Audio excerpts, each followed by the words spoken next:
মোদি আলিপুরদুয়ারে এলেন সভা করতে, তারপরে অমিত শাহ কলকাতায় সভা করলেন। 26-এর নির্বাচন আছে। কি হতে চলেছে এবার এই তৃণমূল বলুন বা বিজেপি বলুন, তাদের রাজনৈতিক কৌশল কোন দিকে থাকতে পারে কি মনে করেন? দেখো মানে নরেন্দ্র মোদী আসার 48 ঘন্টার মধ্যে অমিত শাহ আসলেন।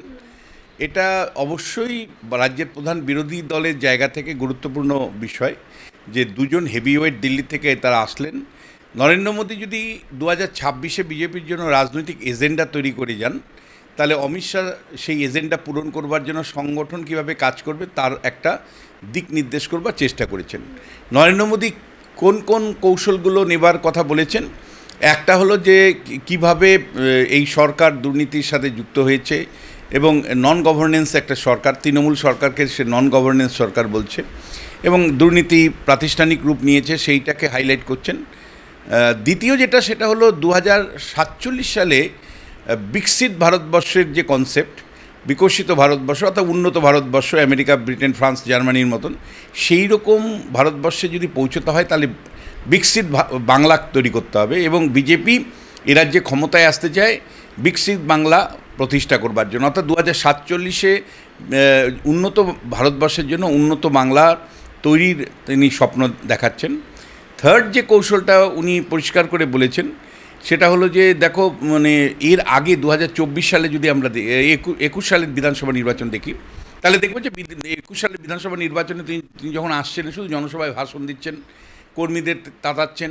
কিন্তু এবার কিন্তু মোদি বা অমিত শাহ যেটা অ্যাপ্রোচ নিয়েছেন সেটা হলো যে কোনো একটা প্রকল্পকে উদ্বোধন করো ফার্স্ট, মানুষের কাছে একটা গুড ফিলিং বার্তা দাও। যেমন নরেন্দ্র মোদী প্রায় 1000 কোটি টাকার উপরে গ্যাস পাইপলাইনের যে প্রকল্প সেটা আলিপুরদুয়ার এবং কোচবিহারে সেটাকে তিনি উদ্বোধন করলেন এবং তারপরে তিনি পরিষ্কার সেই ডেভেলপমেন্টের জায়গা থেকে বাংলায় কী কী করেছেন সেগুলোর ফিরিস্তি দিলেন। এই ফোর্থ কৌশল যেটা উনি পরিষ্কার করে বললেন সেটা হলো অপারেশন সিঁদুরকে সামনে রেখে তারা আগাতে চাইছেন, অর্থাৎ জাতীয়তাবাদের আবেগে ভাসাতে চাইছেন পশ্চিমবাংলার বাঙালিকে।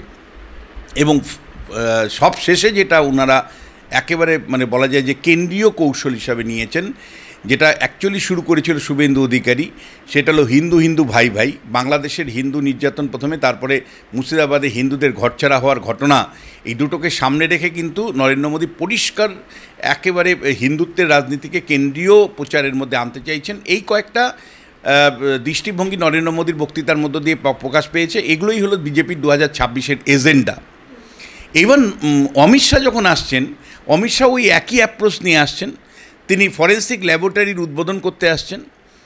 ফরেন্সিক ল্যাবরেটরির যে প্রকল্প সেটা ইস্টার্ন জোনের মধ্যে প্রথম, বোঝানোর চেষ্টা করছেন যে বিজেপি কতটা পশ্চিমবাংলার জন্য ভাবিত এবং উন্নয়নের কাজ করতে চাইছেন। একই সাথে তিনি দুটো জায়গায় অ্যাড্রেস করেছেন, বা একটা সরাসরি অ্যাড্রেস করা, আরেকটা বলা যায় গেট টুগেদার করা। সেটা হলো নেতাজি ইন্ডোর স্টেডিয়ামে বিজেপির একেবারে মণ্ডল সভাপতি থেকে শুরু করে সমস্ত সাংগঠনিক লোকদের সাথে বসে তিনি যে বৈঠক করেছেন, তাতে কিন্তু পরিষ্কার মানে সংগঠনের কর্মী সমর্থকদেরকে তাতিয়ে গিয়েছেন, যেটা 2021 সালেও তিনি করেছিলেন। ওখানে কিন্তু একই ধরনের অ্যাপ্রোচ আমি পাচ্ছি। 2021-এ যে ভাষা, যেভাবে দিদি ভাইপোর সমালোচনা করেছিলেন এবং রাজ্যের দুর্নীতি একের পর এক তুলে ধরবার চেষ্টা করেছিলেন, সেই একই অ্যাপ্রোচে 2026-এর বিধানসভা নির্বাচনের আগে তিনিও কিন্তু কর্মী সমর্থকদের তাতালেন। কিন্তু একই সাথে যেদিন তিনি আসলেন সেই রাত্রে বাইপাসের ধারে একটি হোটেলে গুরুত্বপূর্ণ একটা বৈঠক হয়েছে, যেখানে কিন্তু তারা ঠিক করেছেন যে কোন কোন বিধানসভাগুলোতে কীভাবে গুরুত্ব তারা দেবেন এবং কতগুলো বিধানসভা, 200-র উপরে বিধানসভাকে তারা ফোকাস করছেন এবং সেইগুলোকে ধরে ধরে মানে বকলমে প্রার্থী তালিকা ঘোষণার আগেই হয়তো বহু মানুষকে তারা জানিয়ে দিচ্ছেন যে মানে কারা প্রার্থী হতে পারে এবং তাদেরকে 24 ঘন্টা সেই বিধানসভা কেন্দ্রে কিন্তু কাজ করবার কথা বলছেন। আর একইভাবে আমি বলবো যে গেট টুগেদারটা কিন্তু অর্থাৎ মানে স্বামী বিবেকানন্দের ভিটেতে যে সমস্ত ধরনের ইয়েদের নিয়ে সেখানে যাওয়া এবং সমস্ত ধরনের হিন্দু সাধুদের নিয়ে যাওয়া, যেখানে দক্ষিণেশ্বরের ট্রাস্টির প্রধানও গিয়েছিলেন কুশল চক্রবর্তী, ফলে সবাইকে নিয়ে একটা কেন্দ্রীয় হিন্দুত্বের যে বার্তা যেটা নরেন্দ্র মোদী দিয়ে গেছেন সেটাকে কার্যকারী করা যায় কিভাবে তার কিন্তু বকলমে বুঝিয়ে দিয়ে গেছেন। এটা যদি মানে বিজেপির দুই শীর্ষ নেতৃত্বে আসার মধ্য দিয়ে ধরা পড়ে, তাহলে যেটা ধরা পড়েনি অমিত শাহ নরেন্দ্র মোদীর সফার মধ্য দিয়ে যেগুলো ধরা পড়েনি, সেটা একজন রাজনীতি চর্চাকারী হিসাবে আমার মনে হয়েছে যে কিভাবে এটাকে কার্যকারী হবে। অর্থাৎ তারা যে এজেন্ডা সেট করে যাচ্ছেন, আগেও 2021-এও এজেন্ডা সেট করেছেন, 2024-এও করেছেন, সেটা তো কার্যকারী হয়নি। তাহলে কার্যকারী কি করে করা সম্ভব হবে? এখন এখানে দুটো জিনিস, একটা হলো যে বুথ লেভেলে সত্যিই বিজেপির কর্মী মানে সংখ্যা এখনও যথেষ্ট কম। রাজ্যে 81,000 বুথ আছে, তার মধ্যে বিজেপির যদি খুব ভালো মানে বুথ ভিত্তিক সংগঠনের কথা বলি তাহলে 40,000-এর মতন আছে, অর্থাৎ 50% বুথে আছে। আর 10,000-এ ধরো মানে ওই জোড়াতালি দিয়ে আছে, বাদ বাকি বুথগুলোতে কিন্তু কার্যত কিচ্ছু নেই। এবং সেখানে কিন্তু তার মধ্যে 18,000-এর মতন মুসলিম অধ্যুষিত বুথ আছে, যেখানে বিজেপির কোনো দিন সংগঠন তৈরি করার মতো ক্ষমতা নেই, কারণ মুসলমানরা বিজেপিকে চায় না। ফলে মুসলিম এলাকাগুলোতে বিজেপির কোনো সংগঠন কিচ্ছু নেই। আর এমন কিছু এলাকা আছে যেখানে কিন্তু তৃণমূলের হেজিমনি এমনভাবে প্রতিষ্ঠা করা আছে, যেমন কেশপুর, সেখানে বিজেপি চাইলেও, বা তোমার গিয়ে দক্ষিণ 24 পরগনা একটার পর একটা ব্লক, যেখানে শৌকত মোল্লারা আছে, যেখানে জাহাঙ্গীর খানরা আছে, সেখানে কোনো মানে বুথ কমিটি তো দূরের কথা, কাউকে মিটিং মিছিল করার সেখানে অধিকারই নেই। ফলে সেই জায়গা থেকে যদি তুমি দেখো, তাহলে বহু জায়গায় কিন্তু বিজেপি সত্যি বলতে কি যতটা সাউন্ড দিচ্ছে ততটা কিন্তু গ্রাউন্ড লেভেলে কিচ্ছু নেই, মানে বহু জায়গাতে। তা কিন্তু তারপরেও মানে এই প্রশ্নটা কেউ কেউ তুলছেন, এবং যথেষ্ট র্যাশনাল কোশ্চেন, যে মমতা বন্দ্যোপাধ্যায় 98 সালে তৃণমূল কংগ্রেস তৈরি করেছিল, করে তিনি প্রথমবার 2001 সালে কংগ্রেসের সাথে লড়াই করে হেরে গেছিলেন, হয় এভার নয় নেভার স্লোগান দিয়ে। তারপরে আবার 2006 সালেও তিনি হেরে যান।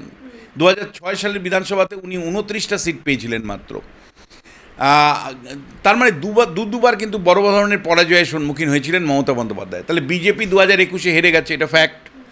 এবং ইসবাত 200 পার এই স্লোগান দিয়েছিল অমিত শাহ নরেন্দ্র মোদীরা, সেটা ব্যর্থ হয়েছে। তাহলে 21-এ পরে 26-এও ব্যর্থ হতে পারে, বা আবার সম্ভাবনা একেবারে নেই, মমতা বন্দ্যোপাধ্যায়কে দেখে আমরা বলতে পারি না।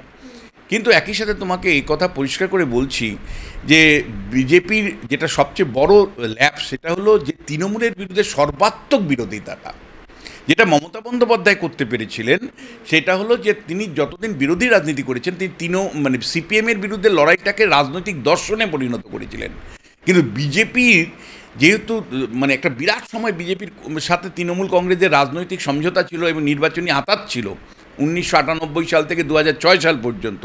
ফলে জেলায় জেলায় বিজেপির কর্মী সমর্থকদের মধ্যে আমরা যেটা দেখলাম সেটা হলো যে একটা সখ্যতা কিন্তু আছে, একটা সখ্যতা কিন্তু স্পষ্ট ধরা পড়ে। এবং বহু জায়গায় যদি বিজেপির কোনো নেতা বা কর্মী বা সমর্থক তার নিজের পজিশন থেকে একটু বিচ্যুত হয়, মানে দল যদি গুরুত্ব না দেয়, সঙ্গে সঙ্গে তৃণমূল কংগ্রেসের সাথে তারা কিন্তু অ্যালায়েন্স করে, সঙ্গে সঙ্গে দলকে বিপদে ফেলার জন্য।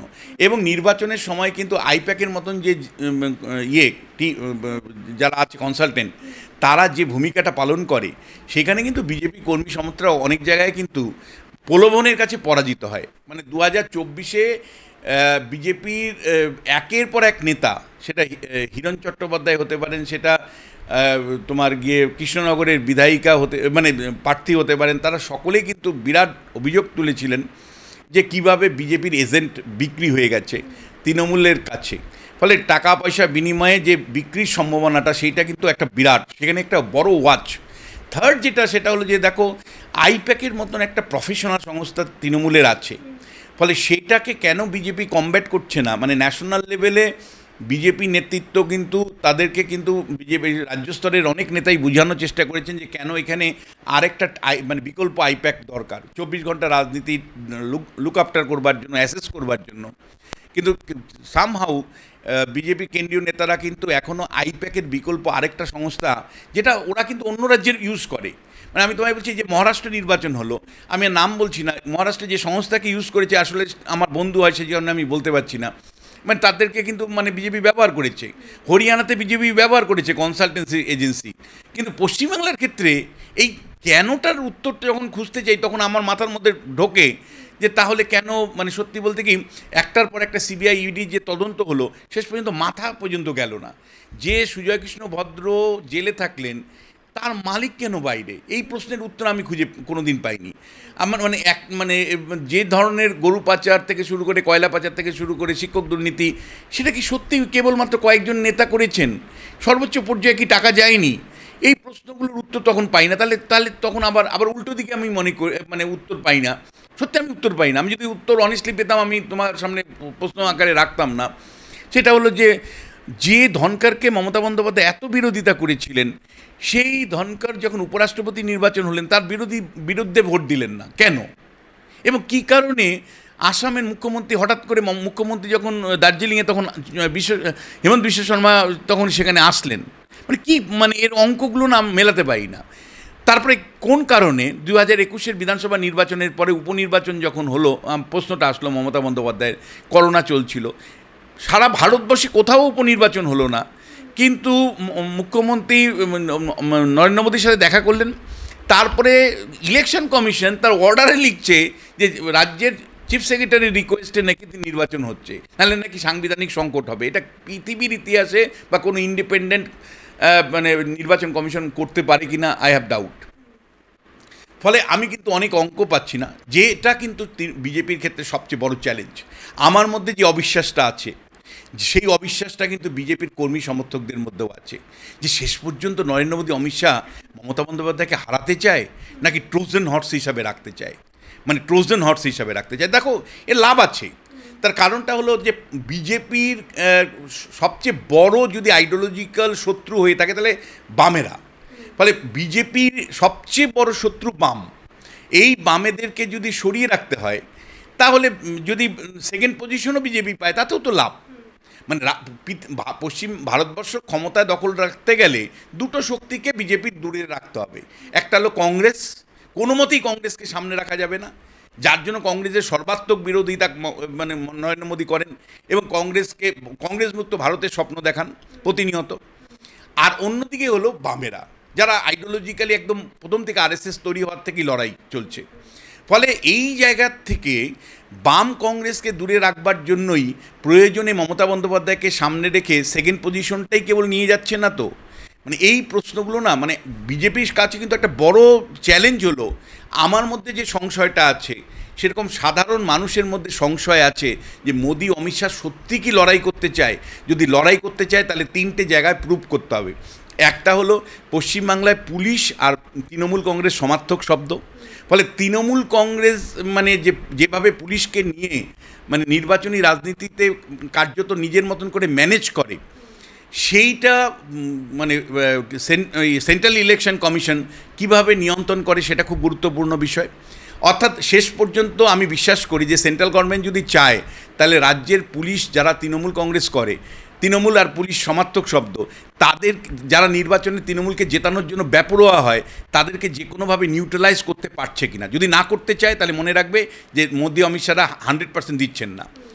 দ্বিতীয় যেটা, সেটা হলো যে সকালবেলার থেকেই প্রার্থীরা যখন প্রচারে বেরোন, বহু ক্ষেত্রে তুমি দেখো প্রচারে তৃণমূল কংগ্রেস আটকে দেয় তাদেরকে।